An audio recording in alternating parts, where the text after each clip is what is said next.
What's up, nation? Welcome to another NFL First Look video. It is NFL Week 10. That is right, Week 10. We are well above the halfway mark of the NFL season. The NFL season overall has been good to me. It's been really good to me, really good to us at the Wise Take Nation. This past week, I missed a lot of things. I always admit when I overlook things and I'm wrong, and this week was one of those weeks. I had a lot of the right running backs, had some Kamara.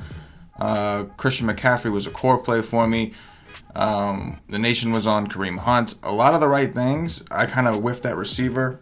Took a couple stands that hindsight is always 20/20 that I shouldn't have taken.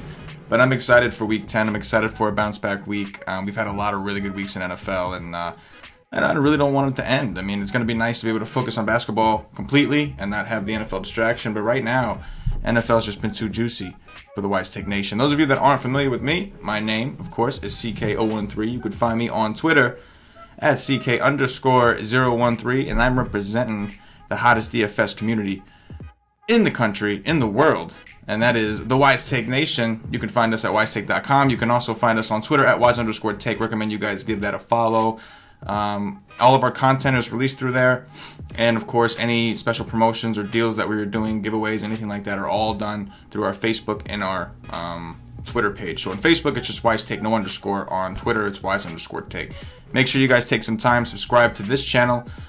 We are live on Twitch, Facebook, YouTube, whatever it is you're watching us on. Make sure that you are following, liking, subscribing, whatever it is that is, so you don't miss anything that we do for NFL, NBA, or anything else that we may do. We cover a lot of sports. We have MMA stuff we give out.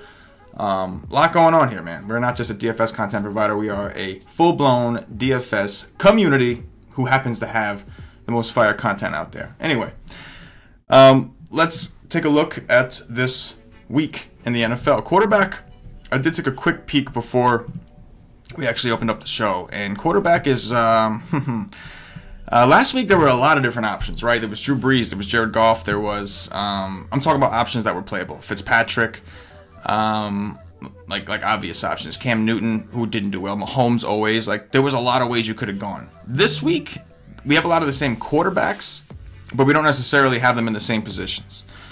So we got Pat Mahomes up top at 7-2. Still not expensive enough, I don't think, for the upside he's shown. He's just been tremendous. What do you say to a guy that's putting up 30s on the regular, with his lowest game coming against the best defense, one of the best defenses in the league, and he still put up a 20? Like, what do you say? He's in play in tournaments, obviously. He's going to be in play. He's expensive. He's going to make the build a little more tough, but he's probably still not expensive enough. They're going to be playing Arizona. So my issue here is, can Arizona keep up on the scoring front? Now, Kansas City's defense is not good, but we do know that Kansas City is a tough place to play, especially for, I think, what, Josh Rosen, right?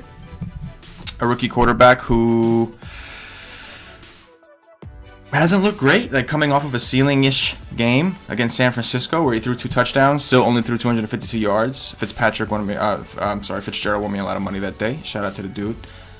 But, yeah, you got David Johnson, right? Like, that's definitely a guy we can get into the mix, and we'll talk about him more at running back. But, tough spot, right? Like, because if you're going to play Mahomes, yeah, they can certainly put up points very quickly, and he can hit value in the first half and then just kind of chill and hand the ball off to Kareem Hunt.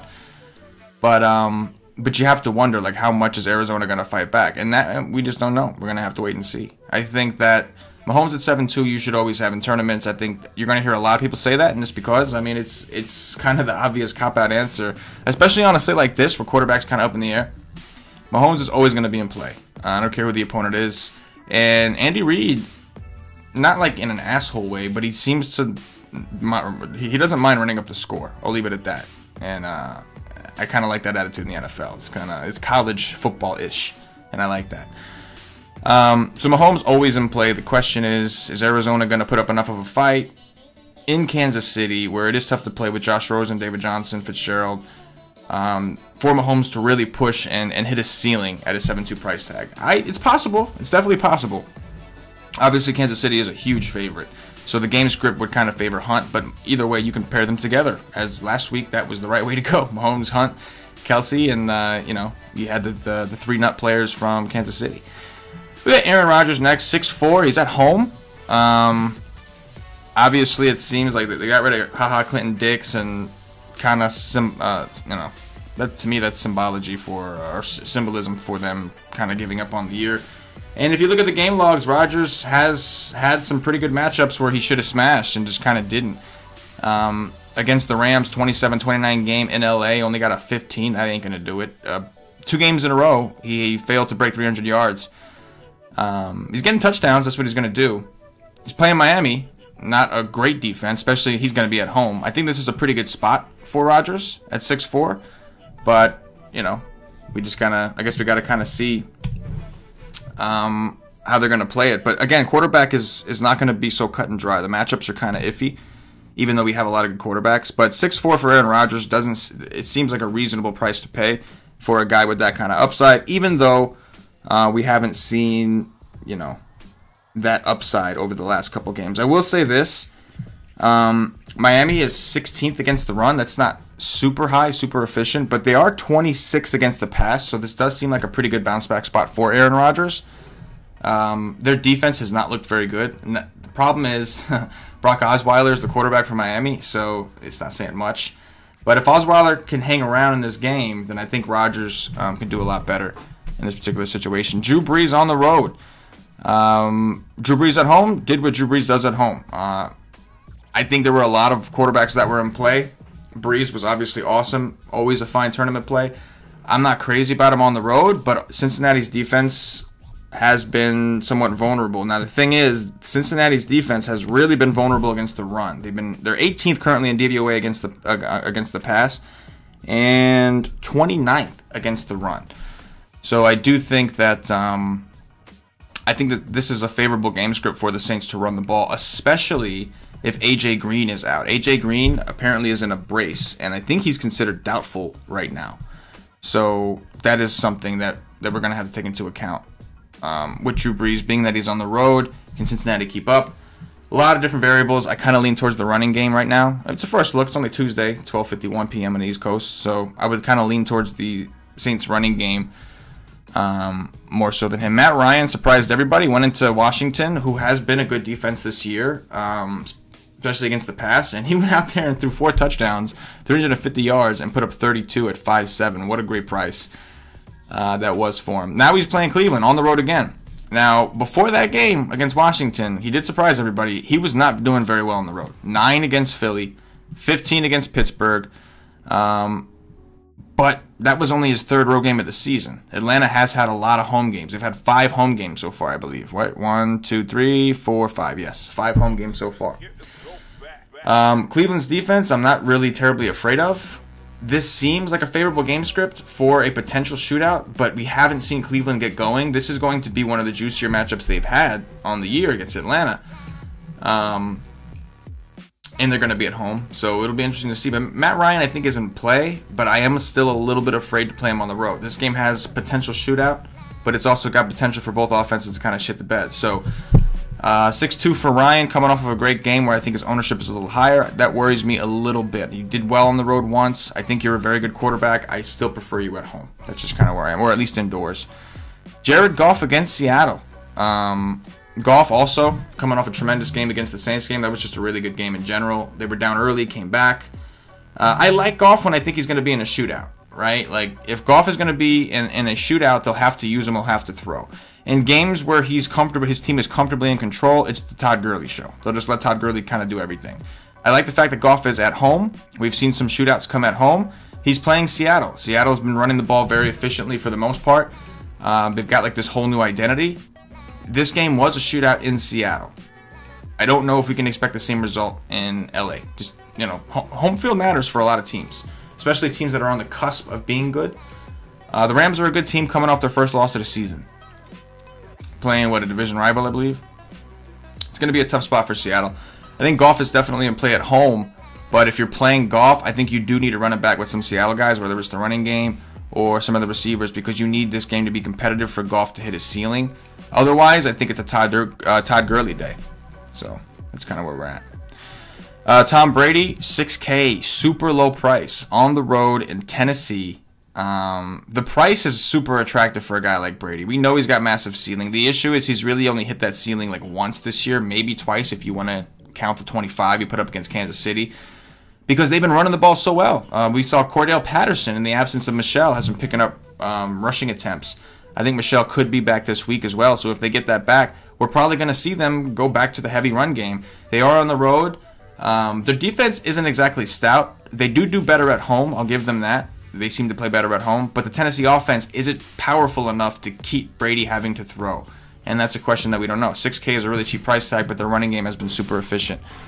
Phillip Rivers on the road against Oakland. Matchup's not bad, but similar situation. Like, they've got Melvin Gordon, who's just been doing so much. At home against Oakland, he went for 24. That's promising. Another situation where I think if you want to play Rivers, you need this game to stay competitive to keep him throwing, because he won't throw if he doesn't have to. He will just hand the ball off to, what's his name, Melvin Gordon, and kind of let him do the work. But I do think that at 6K, Rivers can't be ruled out. I like the fact that it's a later game as well. Now we're coming down under 6K. There are some value options to consider. Fitzpatrick against Washington. Fitzpatrick started off the game horribly, right, in that first half. Now, he was under a lot of pressure. It wasn't totally his fault on the road. This time he's at home, but he's playing a Washington defense that has been good on the season, didn't look very good against Atlanta. So 5.9 for Fitzpatrick, guy with some upside.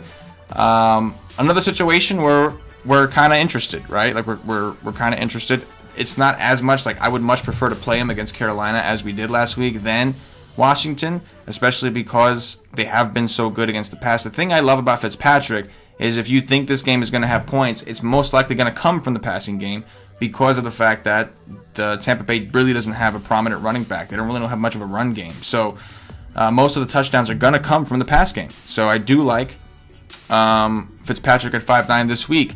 But is it like a lock against Washington? I don't think so. I think it helps that he's at home. Andy Dalton's only 5,800 against the Saints. The Saints are a team that have funneled a lot of their deficit to the pass game, even with the Rams. Goff had a huge game. Gurley did okay. Gurley got like a 19. Fading him, we faded him in tournaments last week, and that was the right move. Just didn't hit value. So many other running backs that were cheaper hit value. It just wasn't the right move. So this week, Andy Dalton against Tampa Bay was super disappointing. I think part of that was because Mixon had such a huge game. Dalton didn't have to do it. Mixon has Gio Bernard, I think, is supposed to be back this week. I know he returned to practice, so if he's back, you've got the double-headed running back situation where Gio should see most of the pass game. But either way, I think that Dalton is in a much better situation here, right? Like, the problem is AJ Green. If we're missing AJ Green, which it looks like we will, that's a big target to be missing. That's the guy that's going to at least take Lattimore out of the equation. Now you're in a situation where you've got Boyd, who they're going to really focus on. You've got Uzoma, who's been dog shit, and Dalton just doesn't want to seem to get involved. And, of course, you know, you got John Ross, who just runs deep every single play. So we'll have to see what opens up. Could be some value opening up on the Cincinnati side. 5.8 for Dalton does seem attractive against the Saints. The Saints are playing fast, and they are... their secondary is just not very good. We did see Jared Goff was able to bounce back against them yesterday and just torch them up in New Orleans. And Andy Dalton's had some prime matchups 2 weeks in a row and did nothing with them. Kansas City, not a very good defense. I'll admit it's tougher to play in Kansas City. Shit the bed. Tampa Bay, worst secondary out there. Shit the bed. Although that was more so because Joe Mixon just did so well. But at 5.8 for Andy Dalton in a matchup against the Saints, something to keep an eye on. We can keep going here, man. Russell Wilson, they've been running the ball so well. And again, like, it was a competitive game. They lost their running back, I think. And so he threw 39 times. That's the Russell Wilson we want, right? 39 times. I think that Russell Wilson fits really well with a Gurley game. If Gurley starts going off and Seattle's not able to run the ball, Seattle will not be able to run the ball if they're trailing. The thing about that game when they played the Rams last time is they were home and their running game was working. They were able to move that ball. So this could be a better situation for us, Wilson. Again, we were not seeing... I don't think he's broken 300 yards once. He's come close in week 1, but we haven't seen it since. But at 5.7, he can get us close to where we want to go. And if this game pushes him in that game script where he's throwing the ball 39 times again, I think he could have some pretty good results against the Rams, whose secondary did not look very good. Against the Vikings, it did not look very good against the Saints. Obviously, those are some offensive powerhouses. I'm not trying to compare Russell Wilson and the Seahawks passing court to them. But we know Russell Wilson's a playmaker. We're concerned about sacks with the pass rush from the Rams, but Russell Wilson is also a guy that will run the ball. Not every game is he doing that, and he's not doing it when his team has success running. And so that's kind of the question here. But I do think that if you're into Gurley, Russell Wilson could be a nice little like tournament game stackish quarterback to play at 5'7", and you will need the savings to play Gurley. And if you're more onto golf, then I think you're kind of looking at the Seattle run game again, which we just saw Kamara was able to run all over these dudes. So Rams defense certainly looking suspect. I think Russell Wilson is in play this week, even though they haven't been throwing the ball a ton outside of last week. Mitch Trubisky probably going to go a little overlooked today against Detroit. Trubisky has had 2 games in a row now where he played, number one, pretty good defenses, right? The Bills actually have a decent defense. It's not really their fault if they have no offense. So the offenses are constantly getting the ball in good field position. And on top of that, because the teams get ahead so much against Buffalo, they just run the ball. Jordan Howard saw a ton of touches and just ran the ball. Their defense scored 2 touchdowns, I think, at least. And the same thing kind of against the Jets. The Jets' defense is actually decent. It's actually pretty good. He put up 21 against them in a game that was ultimately 24-10 low scoring. But whenever he's pushed, whenever Trubisky is pushed offensively, he shows up, right? Tampa Bay, monster score. Miami pushed him. That was a 28-31 game. New England pushed him, 31-38 game. So we can't totally rule him out. Detroit's defense did actually do a pretty good job last week against Cousins, but they were without Diggs, which is pretty big as far as the dynamic of that pass game.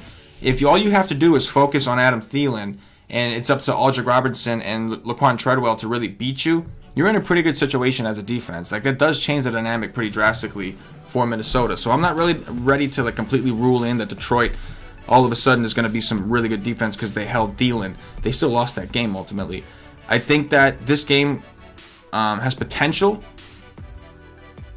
for tournaments, and I think that Trubisky at home at 5'6" is definitely in play. His price is low again, and when that price is low, we know the kind of upside he has. Detroit's run defense is expected to be a little bit better. I know Lat Murray did get a touchdown, but with Snacks down there, it's going to make it harder to run. And I think this could be another situation with Trubisky, Tyreek Hill, Tyreek Cohen, and Taylor Gabriel could all be in play again. But 5'6" for Mitch, definitely attractive. Andrew Luck playing Jacksonville, probably not. But Mayfield against Atlanta. Here's the question. Duke Johnson finally got the ball. Mayfield is throwing the ball a ton. He has not shown us a tremendous ceiling, but he has thrown for 2 touchdowns in 3 straight games. We need him to break the 300-yard marker. He got so close against Kansas City, and he is at home. Now he's playing Atlanta, right? Like, what defense is worse? You tell me. I think Atlanta is a little bit worse, personally. I think this could be Baker Mayfield's ceiling day. I don't know. We haven't seen it, so it's hard for me to take a firm stance on that, even in tournaments. But I do think that I think it's kind of interesting. 5'4". We know Duke Johnson. We saw in his last game. Like, apparently Duke Johnson was the main reason, or at least one of the reasons, that the coaching staff was fired and everybody was like the offensive coordinator, coach, because apparently they wanted Duke Johnson to play and they just weren't playing Duke Johnson enough. And he went out there and showed why he should have been playing. And Atlanta is one of the worst teams in the league against passes, probably the worst team in the league against pass-catching running backs. That also applies to really anybody over the field. We've seen slot receivers tear them up. Landry is their slot receiver. Pretty good guy. Efficiency hasn't been so great between him and Mayfield. But if the coverage is going to be a little softer, we could be in for something. So I think Baker at 5'4" is definitely interesting in tournaments and potentially in cash. You got to think, if you expect Atlanta to move the ball a little bit and you think Baker's going to have to throw quite a bit, which he has been doing pretty much every game because his team is constantly trailing.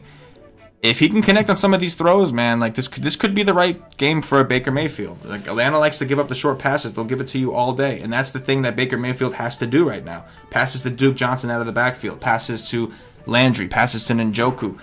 That's the situation that I think you want Mayfield in to succeed. And this is kind of a spot where they're giving it to him. Now, I will say that this was a good matchup for a guy like Alex Smith last week, who did not do it. I think he had one of his better games at the end. But Alex Smith is awful. But that was the game script, right? Like, Alex Smith is a check down quarterback, and Atlanta's a check down, give up the check down type offense. They don't want to give up any big plays. They'd rather just give it to you down low. And they didn't do dick. They were missing their main pass catching running back, which could hurt, whereas the Browns will have Duke Johnson. But Mayfield, man, I don't know. Kind of digging it. Alex Smith against Tampa Bay. Like, they just want to dare us to take this guy, right? He's on the road. I just think this guy just sucks too bad. Maybe it'll help him. if they get back Chris Thompson, I don't think so. They just lost 2 of their starting guards, which is kind of like, damn, you know what I mean? Lost 2 of their starting guards on offense. That's kind of rough. And your quarterback's Alex Smith. You are not in the best position. He'll throw when he has to. 32 times against the Giants, 46 against Atlanta, and they were trailing. He finally broke 300 yards. Only 1 touchdown. They didn't do dig on offense. 14 offensive points. Just not very good. Alex Smith is 5'3", though. I don't know. Would you rather play Mayfield or Alex Smith? You tell me. Similar matchups. I lean towards Mayfield. They're at home. And, I don't know. That's a tough one. But there's a lot of different ways you can go at quarterback. You can already see. We haven't even finished, right? Like, you got Matt Stafford against the Bears. Stafford had a horrible game against Minnesota. The Bears' defense, okay, they look good against Buffalo. Every defense looked good against Buffalo. The Bears' defense has not looked very good against decent offense. Now, don't get me wrong. Neither has Minnesota. And they looked pretty damn good against Stafford. Stafford's first game without Golden Tate did not go well. Maybe they improve. Maybe this game in Chicago turns into more of a shootout. If I'm gonna play Trubisky, I'm gonna have some Lions because, at least their passing game because or their running back or something because I need that game to be competitive for Trubisky to have to throw. So Stafford at 5K, probably not, but maybe some of his weapons, we'll see. Josh Rosen against Kansas City, super cheap, throwing the ball pretty good amount. You know, again, you're sacrificing ceiling, similar to like a Sam Darnold type, right? Sacrificing ceiling here, but he's really cheap. And then the ultimate punt, I think, from a price perspective, has got to be Derek Carr. Carr is only 4.7, coming off a horrible game against San Francisco. Absolutely horrible, but he did look really good against the Colts. I think he's looked better at home. That wasn't the case against Seattle, don't get me wrong. But how good do you think this Chargers offense is? Do you think he could bounce back at home? That's a question because the guy's got upside. Look at this game against Cleveland. Exploded. Look at the game against the Colts. That was without Amari Cooper already. Right? Was it? Actually, I don't remember. Yeah, it was. Yeah, it was. I think that was the Seth Roberts week. That was the Seth Roberts week. For me. For some of you guys, it was the Bryant week, which was just a damn shame. Gruden, you're an asshole for saying the guy was a starter and then only playing him in like 7 or 9 snaps or whatever it was. You're an asshole for that. But anyway. So yeah, another interesting week. It's the Chargers. That's right. Seattle game was in London. Paulie D just texted me to remind me that Seattle game was in London. So he wasn't even at home. He got robbed of another home game. 4-7 for Derek Carr at home against the Chargers. I'm tempted, right? Look, he went into LA. See, he was on the road where he doesn't play as well. Put up a 14 at 5-2, right? Now he's 4-7 at home. I think that's a really interesting spot. Let's see what happens if we plug him in. I'm not huge on I don't think you in tournaments especially. In cash games, you want to punt the quarterback. I'm okay, but you got to make sure he's got a decent floor, decent ceiling. Carr does not have the best floor, so I don't know about cash. He is cheap. He's going to allow you to get whatever you want. But it's kind of interesting to plug him in at 4-7 in tournaments and see what you could do, right? Like, yeah, of course, we're sacrificing on mega upside, but say Mahomes goes for 30, and say you get a 25 out of Derek Carr at 4-7. You're in a pretty good situation in the rest of your teams. We're going to running back, Todd Gurley up top, 9-4, still probably too cheap. At home, we like running backs at home. Melvin Gordon would fit this particular build. I like to call him Todd Gurley light, but it's not really light anymore because his price is now up there by Todd Gurley, but he's also been an efficient monster machine. In this build, I think Melvin Gordon would fit. I do kind of lean towards Todd Gurley this week, mainly because of the home thing. It's not huge. Like, Melvin Gordon has been a really big part of this offense, and I think that with a Derek Carr build, it makes a lot of sense. Kamara against Cincinnati is kind of interesting. His price is now up to 8-7. 5 targets in the pass game, 19 rushes. You wouldn't even think Ingram was here. Now, Ingram did fumble that game, so I'm not sure if that had something to do with why they didn't use him, because in the beginning of the game script kind of fit for Ingram. They got up ahead really early. Obviously, they caught up, so that became back to a Kamara-style game. But in the beginning, it was a positive game script for Kamara. I actually think if A.J. Green is out, I almost lean towards Ingram again, and that could really kill me. But the reason I say that is, number one, Breeze ain't as good on the road. And number two, without Green, the offense may struggle a bit. And if they do struggle a bit, they're going to look to Ingram to just pound the rock and kill some clock. So something to consider. We got to see how much he is. But Kamara definitely in play. Kareem Hunt. Just seems like a great spot for Kareem Hunt once again. He's at home playing against Arizona, a team whose offense has not been very efficient. A lot of good running backs so far. Joe Mixon, I'm not as high on. Number 1, the Saints' rush defense has been good. Number 2, Gio Bernard is expected to be back, so I think some of these targets will disappear. We know that the Saints kind of funnel everything to the pass game. James White against Tennessee, not a terrible spot. He's going to get a lot of pass work, but this has to be a close-ish game script. I think that James White is definitely in play this week just because of the targets. They're absurd, but I think if you're going to go with White, you want this game to stay closer, especially if Sonny Michel is supposed to be back. If you think New England floors them, Sonny Michel is your guy. If you think that Tennessee is competitive, James White is your guy. And at 7-3, I know it seems expensive, but in comparison to some of the guys we just talked about up top, it's actually not that bad. David Johnson against Kansas City, definitely in play. He's getting his usage somewhat back. 6-8 on the road. This doesn't seem like his game script. David Johnson is not getting enough pass work, in my opinion, even when they're trailing, for me to like be huge on him. He's, even with a terrible offense, he's shown a decent floor outside of his 6 and his 10. And Kansas City is a team you could do, but it's tough. If this game was at home in Arizona, I'd be more inclined to go there. But with the game being in Kansas City, it's going to be very tough. I know that defense isn't good, but it's also hard to play in that stadium, especially for a rookie quarterback. So I'm a little concerned. I'm also a little concerned Kansas City's offense just gets ahead way too far, and they can't just sit there and run the ball. They have to throw it. So maybe it's a better situation for Fitzgerald. I don't know. We'll have to see. We'll have to see when we get closer to the time. Adrian Peterson is only 5'7", coming off a great game against the Giants. Dudded against Atlanta. Really wasn't his fault. Just kind of got game scripted out of the equation. Playing Tampa Bay, really good matchup for him. Really good matchup. If the Washington defense shows up, AD all day, Adrian Peterson should smash. If the defense does not show up and Fitzpatrick starts throwing the ball all over Washington, it is not going to be a good game script for Peterson. Peterson needs to be in a situation where his team is in the lead and they're just killing some clock and they're willing to feed him the rock constantly. And against Atlanta, that was not the case. So if you think Washington's defense last week just had a bad game, go back to AD. If you think that that's for real and they're not even that good, they just played shitty opponents in the right circumstances, then I think that you have to consider someone else, especially on the road. So a couple interesting things that we have to look into here. Again, Arizona, pretty healthy situation where they were leading comfortably, did well. Against the Colts, looks like they were trailing, did not do well. Against Green Bay, they were blowing out Green Bay for whatever reason, he did well. Against New Orleans, they got crushed, he did nothing. Carolina, I believe they were trailing in this game for the most part. The yardage was there. I don't remember if they were trailing. The yardage was there, he just didn't get into the end zone. But the game script didn't look that bad. Same thing against Dallas. You can see. You guys can see for yourself. It's a situation where if you think Washington's D shows up, like you might as well play Washington's defense with Peterson. We always talk about defenses and running backs correlating, and I think that it doesn't always happen that way. But with Peterson specifically, because he doesn't catch very many passes, I think he's somebody that will come to fruition for that. So I prefer Peterson at home anyway, just like I prefer the Washington defense. But he's in play depending on what game script you think is going. Nick Chubb at 5'5". I like the fact that Nick Chubb is getting touches. He's getting a lot of touches. And at home, he is definitely in play. I don't like the fact that he's $1,000 more expensive. Also don't like the fact that Duke Johnson got so much involved last week in the pass game for Nick Chubb purposes. So I think 5'5" for Nick Chubb is in play because we know he's going to get the ball 18 to 22 times.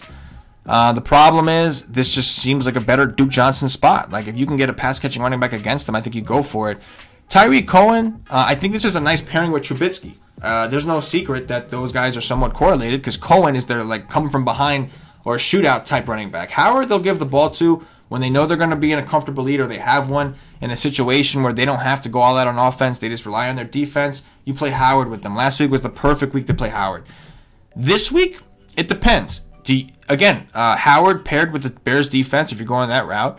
Or if you think this game is going to be more on the shootout side, you can take Trubisky, pair him with Tyreek Cohen. You have a cheap running back, cheap quarterback, and you can load up wherever else you want. But in competitive atmospheres and really competitive games, that's where Tyreek Cohen is going to hit his ceiling. New England, Miami, Tampa, all three of these games were extremely competitive. They were all high-scoring type games. Well, Tampa wasn't competitive, I know that, but it was also a showcase kind of game for the Bears.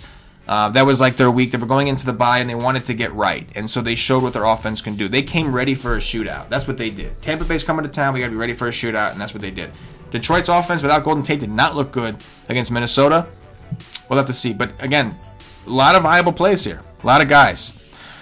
We'll keep going. Thompson's questionable. He's a maybe, but at this point, the dude's too fragile. He keeps getting hurt. Coleman had a really good game against Washington. Kind of surprised a lot of people. Monster game. I like the fact that he got 7 targets. That's really promising. Coleman could fit a trailing game script, but they're playing Cleveland, so I just don't think they're going to trail a ton. And they are on the road, so kind of interesting situation. And I kind of like Duke Johnson a little bit better. Sony Michel we talked about. What else we got here? Aaron Jones, 5-1. He's getting the volume. Fumbled in his last game. We don't love that. Let's see where Miami is in terms of defense here. Miami, 26th against the pass, 16th against the rush. Seems maybe like more of an Aaron Rodgers type game, but they are home. Problem with Jones is he's still sharing. They got rid of Tymont. That helps. That definitely helps. You got rid of Tymont, so you don't got to worry about it's one less running back cutting into your shit. Jalen Richard. Yeah, this could fit a trailing game script for Carr, right? Like, he throws to this dude a pretty good amount. Against San Francisco, there was no need. They were just awful. 8 targets against the Colts. 8 targets against Seattle. They're using him as a pass catching, as a receiver more or less when he's in the game. So if you think if you think that Oakland is going to be trailing in this game, could be a pretty good situation for Richard. I do want to see if what's his name is back. Probably not, I'm assuming. Where is Oakland up here? Let's just take a look at something real quick. Where's Oaktown? Okay, he's on the IR, so he ain't coming back. All right, fair enough. Not for a while anyway. That's right. I remember that. That was a pretty gruesome kind of situation. Let's see. Duke Johnson. That's the problem with Richard, is you got Duke Johnson right here. So only 1 rushing attempt, 9 targets. If they are going to go back and give this guy I'm not expecting 9 every fucking game, but if they're going to give him anywhere from 5 to 7, I could roll with some Duke Johnson this week against Atlanta, a team that we know has been awful against pass-catching running backs. He's kind of the guy. And like when you're playing Duke Johnson, it kind of makes you want to upgrade. I'm going to put Duke in the flex right now because I usually want running backs there anyway. It kind of makes you want to go up to Baker, right? Like, it kind of makes you want to leave Carr and go up to Baker. I think Carr is definitely still in play. But the Duke Johnson connection kind of makes you want to go to Baker. Because if you're going with Duke Johnson, you're basically saying, I think that they're going to have more success passing the ball than running the ball. Otherwise, you go with Chubb. If you think they're going to run the ball down their throat, you just go with Chubb if you're not worried about the targets. But if you want the targets, and I kind of do, it does kind of make me want to go towards Baker in this particular situation and take maximum correlation. You don't have to. You can still stick with Carr at this point. Let's see what we can get, right? So we got Carr. At this point, we can go with Gordon, Gurley, any other cheap running backs? Yeldon.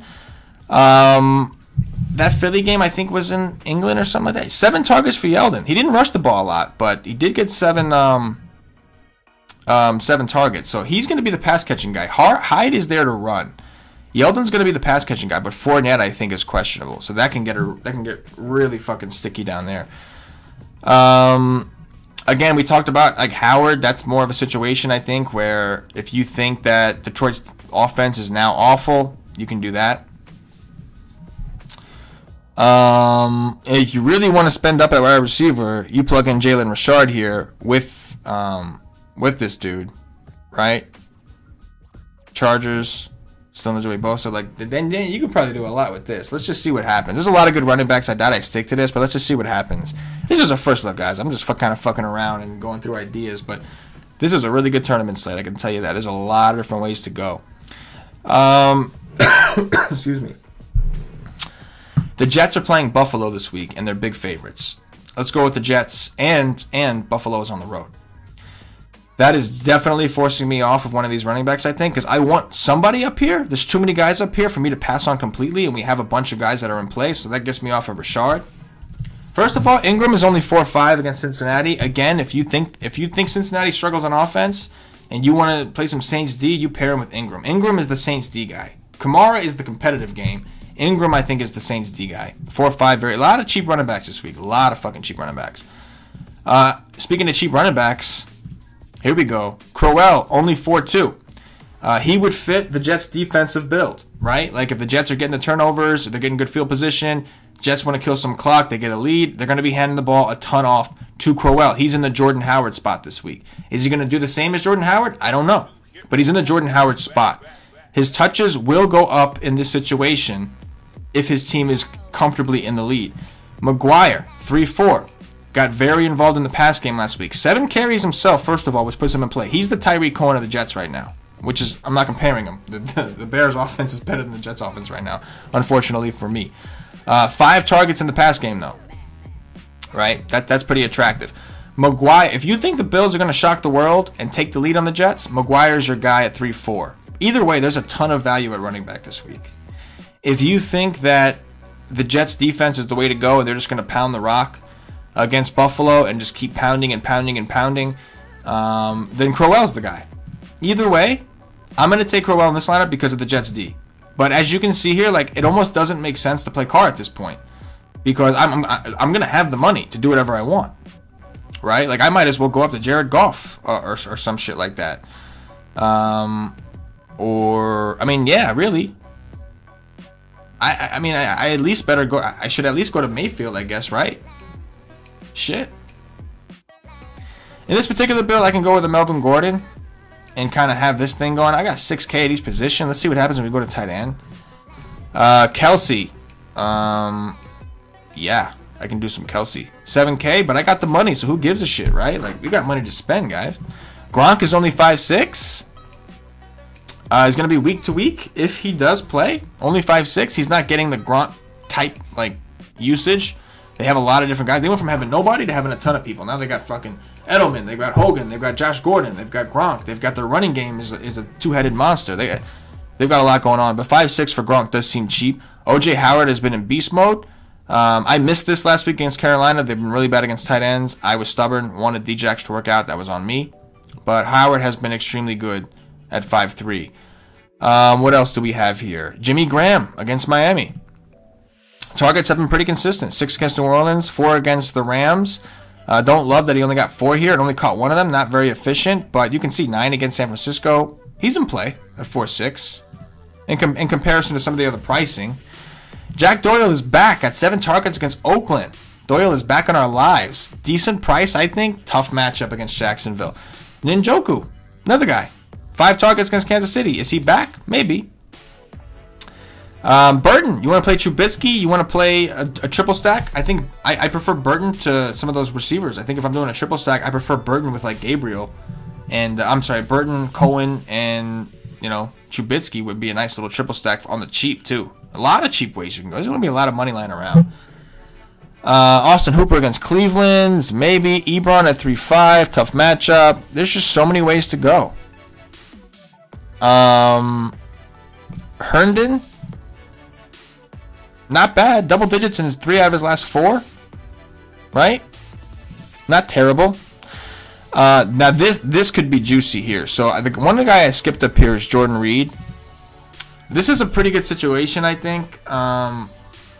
Jordan Reed had 6 targets. I think he's going to be fine because he left because he was hurt. I saw he came down pretty hard. I think he got the wind knocked out of him, but then he came back in. If he plays at 4-4, I hate to say this, but he's going to be in play, especially if you expect Tampa Bay's offense to get it moving. They're going to have to throw. He got 6 targets against Atlanta. His upside just sucks. I wish so badly that he was out and we can just play Vernon Davis.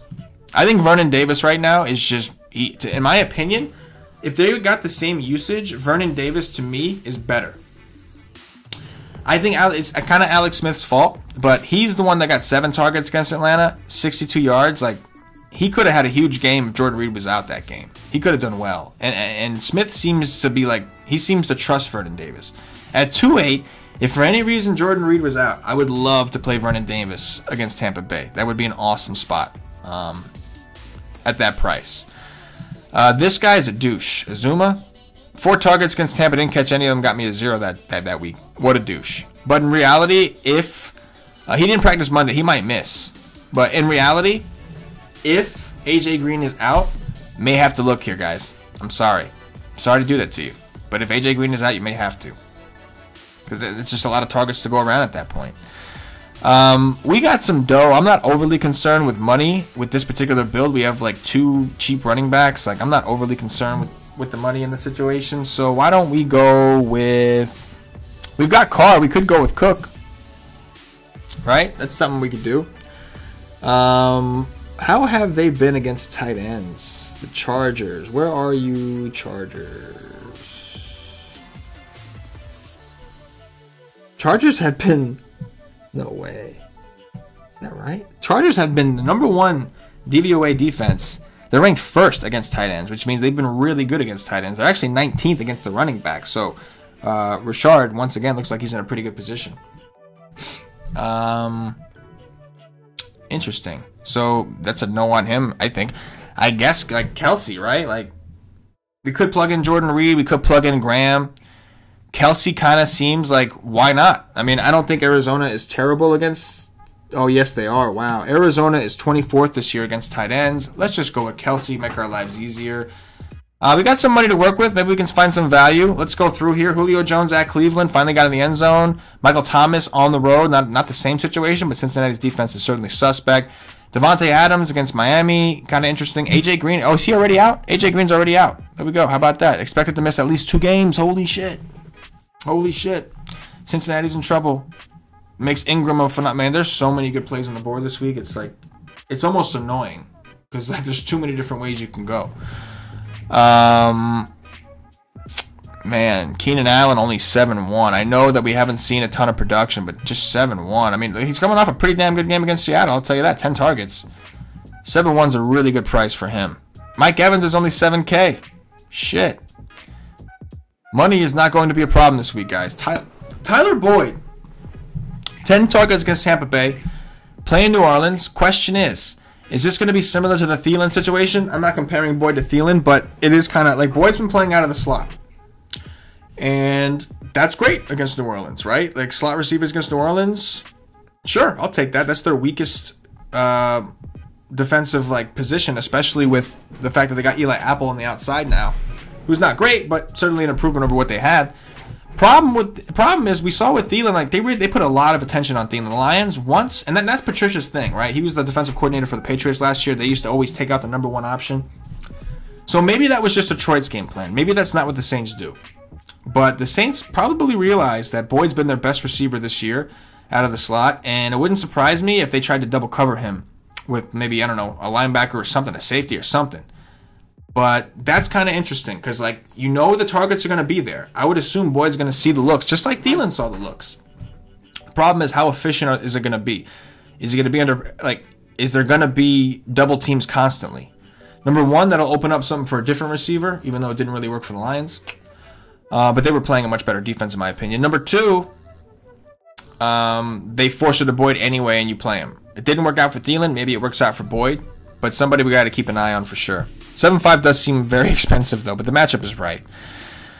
Obviously, you can always take a chance on your Cooks, Woods, Cups. Those guys, I think they make more sense in a competitive game script, although I think Cooper Kupp is fine regardless. They just like to throw to him. Landry is only 6'2". I think that's a really good price for him. Again, the efficiency has not always been there, but attacking Atlanta with a slot receiver, you want value? This guy. Maurice Harris. So Paul Richardson was out. Harris has been filling in for slot receiver. Look what he did. You want to know who's the one that smashed for Washington? 12 targets against Atlanta. 12. I believe he was playing out of the slot. I believe he was. I'm not positive. I'll go back and check that before I do my articles and everything. But if that's the case, look what the slot receiver did. 12 targets, 10 receptions, 25? What? He's 3-9 against Tampa Bay, by the way. He's in a good spot once again. We can plug him in for shits and giggles, see what we're left with. There's value everywhere, guys. But going back to the guy we were just talking about, 6'2" for Landry, that seems kind of juicy right now. Landry, who's a better receiver, that seems kind of juicy. That leaves us with 6'9". We're in the Cooks territory. We can actually, at this point, we can even see what happens if we come off of Carr. We don't even have a target with him, so at this point, we can come off of Carr. And maybe we go up, but who's the guy we go to? We go to Baker? And then we come off Gordon, maybe? If we don't need him, we already got the targets for Baker. We got Duke Johnson and Landry. Kind of makes me want to have some sort of Atlanta guy on the comeback. Could go to Julio Jones, but he is going to have a fairly tough matchup. That would leave us with David Johnson. Not crazy about that. So for this example, I won't do it. Don't really want a piece of that running game on the road. I just think there's so many good running backs. It's hard for me to do that. So who's the guy? Go up to Gurley. Say, fuck it. We got like 5-7 left. We got Marvin Jones. We can play Fitz like we talked about him a little bit. We can go there. Still got room to improve. He correlates with the Kelsey situation. Otherwise, you would think Kareem Hunt's going to smash. Or, speaking of Kareem Hunt, maybe we do a Hunt-Kelsey, right? And just hope that fucking Mahomes doesn't smash too badly. And we've got exposure to Cook, Woods, or Cup. Plug him in. Boom. First look lineup. There's value everywhere. This is going to be a juicy, this is going to be a fun slate to write up. There's so many different ways you can go. It's going to be so hard to nail down a core. So hard to nail down a core. It is going to be very tough. And I didn't even look at the value receivers, right? Like, I stopped at one. I saw him and just kind of stopped. There's more out there that I think, you know, we can consider. There's more. Gonna be a fun week for tournaments. That is for sure. I think it's gonna be a little tougher on cash unless things open up. It's gonna be kind of a tough cash week because there's so many different ways you can go. Cash is gonna be tough. It's gonna be a lot of different ways to go. Higgins, you bastard. Wasn't his fault. He wasn't on the field as much, but he was one of the most efficient ones. Anyway, guys, that's gonna do it for this week's edition of the first look. I know a little bit longer. It's because there were so many damn plays, bro. There were just so many damn plays. So many different ways to go. There's so much value everywhere we look. It's going to be a fun week, man. It's going to be a real fun week. I'm going to be excited to see what everybody ends up on, what I end up on, what Paulie ends up on, what Cash ends up on, like Cam and his cheat sheets. Cam's cheat sheet is probably going to be loaded this week, guys. There's just so many options everywhere. So many. You could pay up a running back. You could pay down a running back. You could pay up a receiver, pay down a receiver. Quarterback, same thing. Tight end is the one position that's like, there's options, but there's not like, you know. I mean, Kelsey. Shit, I just told you guys, like, Arizona's like 26 against tight ends. Kelsey's been balling, getting a ton of targets. Like, I'll pay $7K for him. I don't give a damn. But it's going to be a fun week. Should be a lot of fun. That's going to do it, guys. Do me a favor if you're watching on YouTube. Click that thumbs up button. Subscribe to the channel. We do a lot of NBA content, NFL content. We've got MMA content coming out on here. You never know. We do have hockey at the site, so maybe we work some hockey stuff in. You never know what we're going to do. Just make sure you subscribe and hit the notifications bell on YouTube so that you're notified when we're doing something live. Probably in your best interest. If you're watching on Twitch or Twitter, give us a follow or a retweet. All these things really help us out. If you're listening on Facebook, if you're watching on Facebook, give us a like and a share to support the Wise Take Nation. All these things go a long way. Again, guys, you can find me on Twitter at CK_013. And I recommend you follow the Wise Take Twitter at Wise_Take. Especially if you're into deals, if you want, we do contests, we do all kinds of stuff. We give out Twitter plays over there. Thunder Dan, our newest guy, Stevie Brown, might get involved. Cash and DFS, all these guys, Paulie, they'll release free Twitter plays once in a while. You don't want to miss that stuff, so make sure you get over to Wise Take. All of our content feeds through there anyway, and follow us at Wise_Take. We're also on Facebook. You can go check us out on Facebook for sure. It's facebook.com/WiseTake, very simple. But make sure whatever platform it is you prefer, we're probably there. So try to get on that and make sure you're keeping up to date because you don't want to miss out on the goodness of the Wise Take Nation. That's going to do it for me, guys. For myself, the entire Wise Take Nation, as always, good luck.